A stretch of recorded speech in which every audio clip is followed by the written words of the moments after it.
So, paano nga po ba kayo makakahanap ng trabaho or makakapag-apply dito guys dito sa Saskatchewan sa lugar namin? So, yung una po, yung mga employers, ang hinahanap po nila ay yung nasa mga following sectors, katulad po ng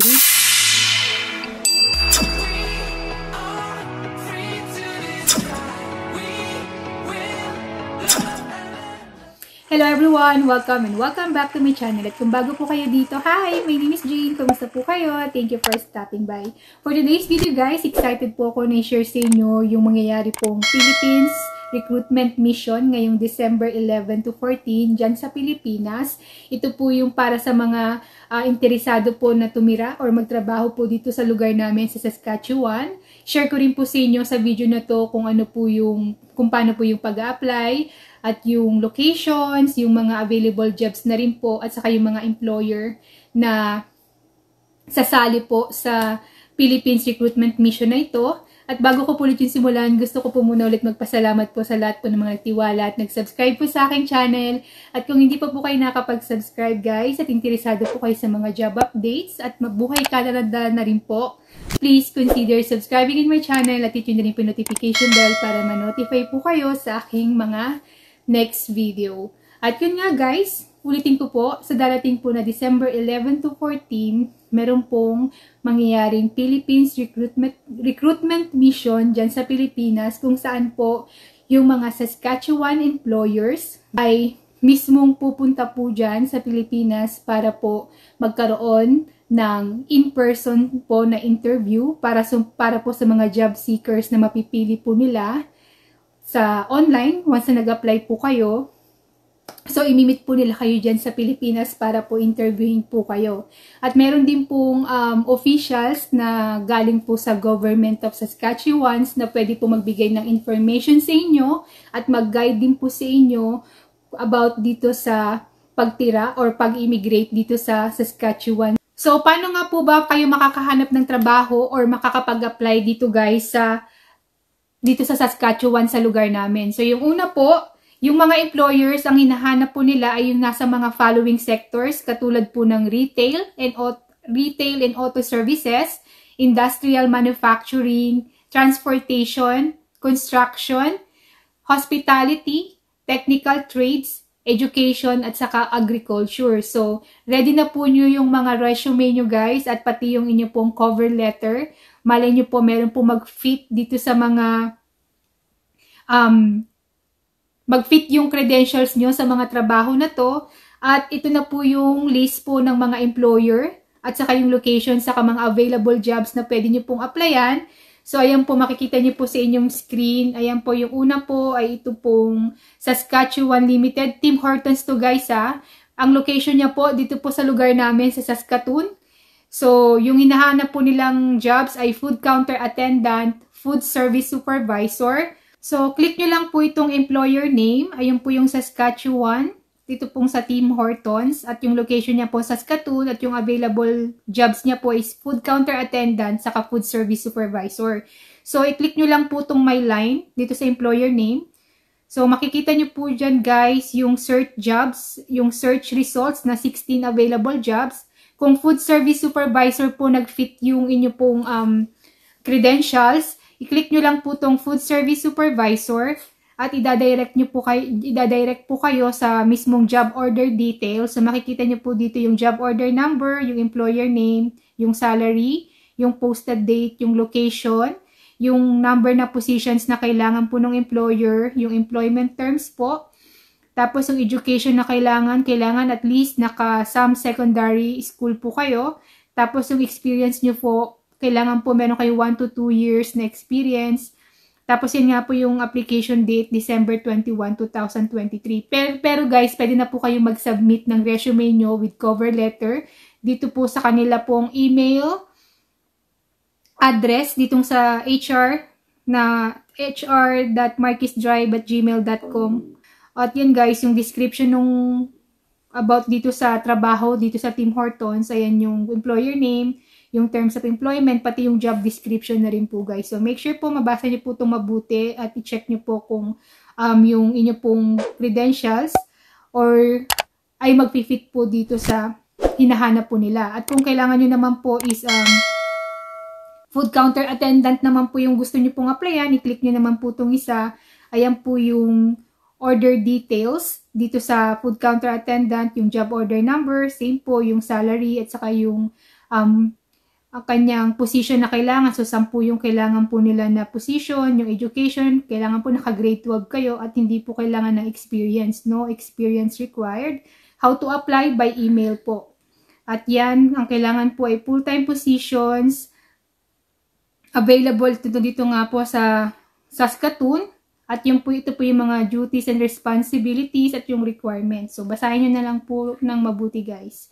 At yung iba pa pong employer, yung location, saka available jobs, bukod po dun sa, in-example ko po sa inyo kanina na dito sa Tim Hortons na employer, meron din pong employer dito sa Advanced Tank Production. Ang location po nila ay sa Regina at ang hinahanap po nila ay welder. Meron din pong employer dito sa Best Western Hotels. Sa Prince Albert naman po siya. Ang hinahanap naman po nila o yung available jobs na meron po sila ay store shelf, stockers and clerks, general maintenance worker, hotel front desk clerk, light duty cleaner. Tapos yung meron na rin po yung sa food counter attendant din. Sa Tim Hortons din po ito sa Prince Albert naman. So ayan, makikita nyo guys. At ito namang Clear Health Solutions Limited sa Saskatoon dito sa amin. Ang hinahanap po naman nila ay Continuing Care Assistant. Yung Continuing Care Assistant guys, ayan po yung caregiver. So, kung caregiver po kayo, pwede po kayo mag-apply dito sa Continuing Care Assistant. Sorry, nabubula na naman po ako. Tapos, Behavioral Support Worker. At ito naman po, meron din dito sa Crestline Coach Limited sa Saskatoon din. Ang available jobs po nila ay Assembly, Mechanical, QC Technician, Welder, Chassis Prep Electrical, night shift po yung gusto nila. Tapos yung Bus and Remount, Chassis Prep, Manufacturing Engineer, saka Electrical QC Technician. Tapos dito po namang isa naman po ay yung employer name naman po ay Discount Glass Limited. Sa Regina naman po siya. Ang hinahanap po nilang trabaho or available jobs po nila ay glazier or glazier assistant. Tapos ito naman, Tim Hortons na naman po, Saskatoon din, food counter attendant saka food service supervisor po yung hinahanap nila. Ito na naman po another employer ay Docker Industries Limited sa Anaheim, prepper. Ang hinahanap nila painter, finisher saka welder. Tapos, ito, another Tim Hortons po. Puro Tim Hortons sa Warman. Dito po yan sa Saskatoon. Ang hinanap po nila ay food counter attendant, food service supervisor. Tapos, J&E Welding. Dito sa Saskatoon din. Journey person welder, journey person metal fabricator. Tapos, dito din po sa Kia. Ito po yung sa mga sasakyan. Dito sa Prince Albert naman po yan. Kailangan nila ng apprentice, lube technician, journeyman, technician. Tapos, yung dito naman sa Lloydminster, dito po ako nanggaling dati. Sa Lloydminster Hyundai naman to siya. Kailangan naman po nila ganun din. Sa ano to guys, sa may mga car dealer. Ang kailangan po nila ay apprentice, lube technician, journeyman, technician. Tapos, yung sunod naman po ay, ang hinahanap naman nila ay light duty cleaner. Dito naman, multiple locations. Iba-iba pong locations dito sa Saskatchewan. Ito po yung employer name, Melicent Building and Yard Maintenance Limited. Tapos, ito naman another is Mike's Hydraulic Sales and Service Limited dito sa Saskatoon. Hydraulic Technician ang available jobs, CNC Machinist, and Mechanical Assembler. Tapos, ito pa po yung iba. Ito yung employer name sa North 49 Foods, sa Moose Jaw, Saskatchewan naman po. Ang hinahanap naman nila Industrial Meat Cutter, General Labor Production, Quality Assurance Technician. Tapos, ito naman, another employer, Oliski Limited Partnership. Multiple locations din po siya. Ang hinahanap po nila, or yung available jobs po nila ay Pork Production Technician. Tapos, ito na naman po, S3 Group, ano yung sa Swift Current naman. Welder naman po yung available job. Another Tim Hortons na naman po yung employer. Sa Warman po yan sa Saskatoon, dito po sa amin. Food counter attendant ang hinahanap, saka food service supervisor. Tapos, meron din po dito sa Vail Industries Limited. Multiple locations. Ang hinahanap po nila ay welder. Tapos, ito pong employer name, Wyant Auto Group. Multiple locations din po siya dito sa Saskatchewan. Ang hinahanap po nila ay automotive service technician. At yung last naman po, itong employer name na ZE Maximum Building Cleaning. Sa Regina naman po siya at ang hinanap po nila ay light duty cleaner. So, ayan po guys, yung mga available jobs, yung location sa mga employer po na possible po na pwede nyo pong applyan at malay nyo mapili po yung application nyo at ito na po yung maging way nyo para po makapagtrabaho at saka makapag-migrate po dito sa Canada. So, yun guys, yun po yung simpleng tutorial ko sa inyo about dito sa Philippines Recruitment Mission nga po na mangyayari sa December 11 to 14. Kaya guys, i-ready nyo na po yung malupit nyong cover letter at mga resume.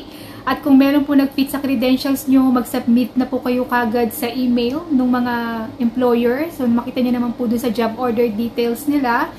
At kung sakali po na napili kayo ng employer guys, i-reach out po nila kayo through email para sabihin sa inyo kung yung details, kung saan po nila kayo interviewin. Baka sa inyo iba nag-wonder, saan ba kami i-interviewin ng employer. So, i-reach out kayo ng employer para po sa inyo pong in-person interview sa darating po na December 11 to 14. So, yun guys, that's it for today's video. Sana nakatulong to at na-appreciate nyo tong video ko na ngayon. At kung meron po kayong mga questions or feedbacks, please feel free to comment. I want to connect with you in the comment section. And don't forget to subscribe in my channel at click yung notification bell para ma-notify po kayo sa aking mga next video. Thank you again guys for watching. See you on my next one. At lagi po kayong mag-iingat. God bless po and good luck!